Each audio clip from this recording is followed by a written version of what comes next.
After more than 2 decades conducting clinical therapy sessions, I have come to realize that people rarely suffer because they lack love. They suffer because they have turned their relationship into their entire identity.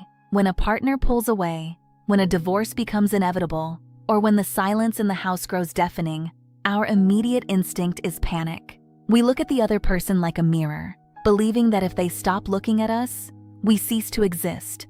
So we fight, we beg, we negotiate.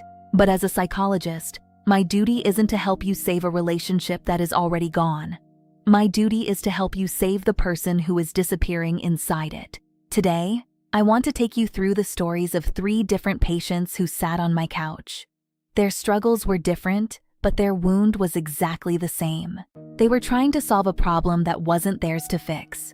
If you are currently feeling invisible in your own relationship, I need you to listen very carefully. Let's step into the consultations. Michael sat across from me, staring intensely at his phone. His breathing was heavy. He had been married for 15 years, but he looked like a man who hadn't slept in months. "I think she's going to leave me," he whispered. Every time I text her, it takes hours for a reply.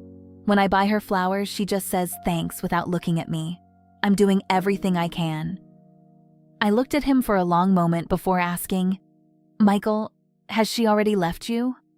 He looked completely confused. "What do you mean? We still live in the same house." "I didn't ask if her body is still in your house," I replied. "I asked if she is still there. Does she still share her thoughts with you? Does she still look at you the way she used to?" He opened his mouth to argue, but the words died in his throat. He looked down, and a tear hit the floor. "No," he whispered. "We are roommates." That is the reality of emotional abandonment. It rarely arrives with a dramatic explosion. It arrives quietly. In the hugs that slowly disappear, in the smiles that become polite instead of genuine, you are facing a loss that has already been happening for years. Michael was treating his wife's distance as a challenge he could solve. He believed if he became the perfect partner, he could reverse her decision. He was pouring his entire soul into an empty vessel, unaware that he was abandoning his own needs just to keep a ghost from leaving the room. A few months later, I sat with Sarah. Sarah was a highly successful corporate executive, used to fixing complex structural problems at work. She brought that same mentality to her failing relationship. "I don't understand what else I can do," she told me, her hands trembling slightly as she held a paper tissue. "I've changed the way I dress. I stopped going out with my friends because he said it made him anxious. I become whoever he needs me to be on any given day. I've made myself completely flexible, but the distance between us just keeps growing." "Sarah," I asked her, "when did you stop being yourself?" She stared at me, completely paralyzed by the question. "I don't even know who that is anymore," she admitted. "My entire day depends on his mood. If he smiles when he walks in, I can breathe. If he's cold, my whole world collapses." "You have handed another human being complete control over your emotional survival," I explained. "You aren't trying to build a healthier marriage. You are trying to make yourself impossible to leave." But here is the clinical truth. When someone has emotionally checked out of a relationship, there is no checklist you can complete to bring them back. No optimized version of yourself will suddenly make the wrong person love you. Sarah's realization was devastating but necessary. Every single compromise she made to avoid an argument had cost her a small piece of herself. She had spent years trying to save her relationship, completely unaware that she was destroying her own identity in the process. Then there was David, a man who came to see me 6 months after his divorce was finalized. Physically, the relationship was over, but mentally, he was still trapped on the couch of his old living room. "I can't stop replaying the last year in my head," David said, rubbing his face with both hands. "I keep thinking about the fights we had, the things I should have said differently, the signs I missed. I feel completely empty without her." I leaned back in my chair. "David, let me ask you an honest question. When was the last time you truly felt loved and valued by her before the breakup?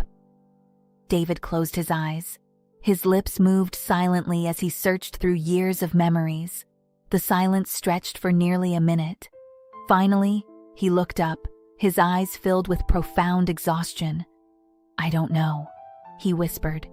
"It's been years." "Then listen to me carefully," I said. "You don't miss your wife.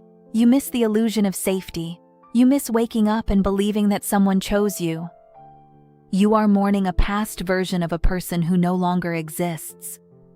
David had spent months treating the past as a problem to solve, as if his mind could travel back in time and rewrite history. He was suffering not because the relationship ended, but because his brain was resisting the truth. The friction of refusing to accept reality was what was keeping him empty. Michael, Sarah, and David all sat in the exact same chair you might be sitting in right now. They all believed their suffering began the day their partner stopped loving them. But the true diagnostic breakthrough happens when you realize your suffering didn't start with their distance.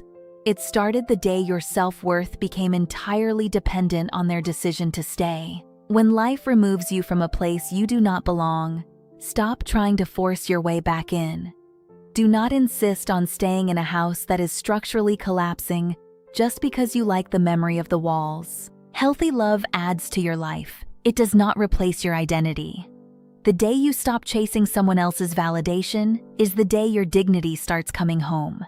You cannot build a peaceful future while constantly begging for scraps of the past. Now, I want to ask you the same question I asked David, Michael, and Sarah at the end of their journeys. Who have you been fighting harder to save? Your relationship or yourself? Leave your answer in the comments below. I read every single one of them. Thank you for attending today's session at The Breakup Therapist. Understand the ending and build your new beginning. I will see you in the next session.